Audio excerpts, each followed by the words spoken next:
তবু সরকারও সেই সুযোগটাই কিন্তু গ্রহণ করবে। তাই আপনাদেরকে অনুরোধ, আপনারা সরকারকে কেউ সেই সুযোগ দেবেন না।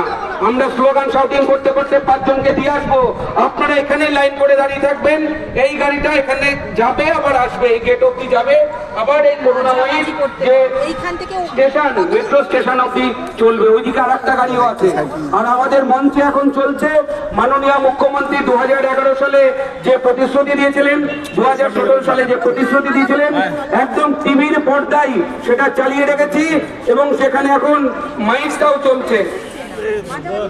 এই মাইকে এখন সেটা সম্প্রচারিত হচ্ছে, সেটা আমরা বাংলার জনগণের হাতে তুলে দিয়েছি, তাদেরকে দেখানোর জন্য আমরা তুলে ধরেছি। মাননীয় শিক্ষামন্ত্রী তিনি উত্তর 24 পরগনার মিটিংয়ে যে ভাষণ দিয়েছিলেন, সেই ভাষণ আমরা আজকে জনসমক্ষে নিয়ে এসেছি। মুর্শিদাবাদ মিটিংয়ে যে ভাষণ দিয়েছিলেন 500 শিক্ষকদের নিয়ে, সেটাকেও আমরা চালিয়ে রেখেছি।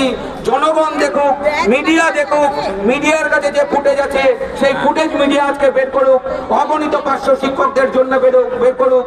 মিডিয়া যদি বাংলার যুব সমাজের পাশে দাঁড়াতে চায়, বাংলার শিক্ষকদের পাশে দাঁড়াতে চায়, শিক্ষা ব্যবস্থার যদি পরিবর্তন চাই, উন্নয়ন চাই, তাহলে আমি মিডিয়ার বন্ধুদের কাছে অনুরোধ করব, আপনাদের কাছে যে ফুটেজ আছে 2011 সালের, সেটাও আপনারা দেখান।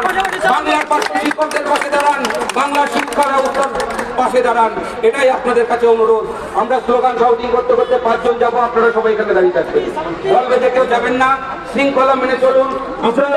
কোর্টের অর্ডার নিয়ে কর্মসূচি গ্রহণ করেছি, আমরা কেউ রাস্তায় নামবো না। পুলিশ প্রশাসন আমাদের সহযোগিতা করছে, আমরা তাদের সহযোগিতা করব। এসপিডি যদি সহযোগিতা না করে, তার জন্য বিকল্প ব্যবস্থা আমাদের কাছে আছে। সময় মতো বলবো, আপনারা প্রস্তুত থাকবেন।